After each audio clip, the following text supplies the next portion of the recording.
14 જાન્યુઆરી 2026 સૂર્યનું મકરમાં મહાગોચર આ 7 રાશિ માટે લાભદાયી. જય શ્રી કૃષ્ણ. 14મી જાન્યુઆરી 2026 બુધવારે બપોરે 3:08 ગ્રહોના રાજા સૂર્ય પોતાની વર્તમાન ધનુ રાશિને છોડી પોતાની શત્રુ રાશિ મકર રાશિમાં પ્રવેશ કરશે અને ત્યાં એ 13 ફેબ્રુઆરી 2026 સુધી રહેશે.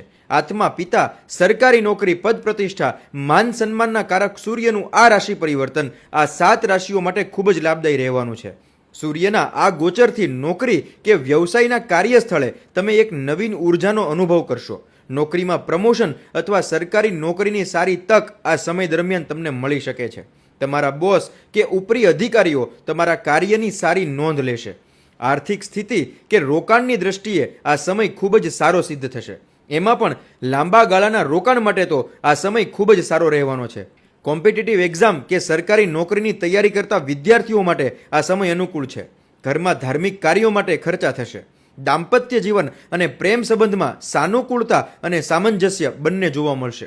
સરકારી કાર્યોમાં પ્રગતિ અને કોર્ટ કચેરીના વિષયમાં વિજય મેળવી શકાશે.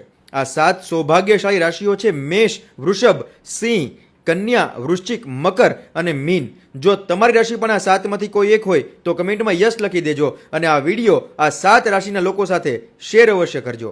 જય શ્રી કૃષ્ણ.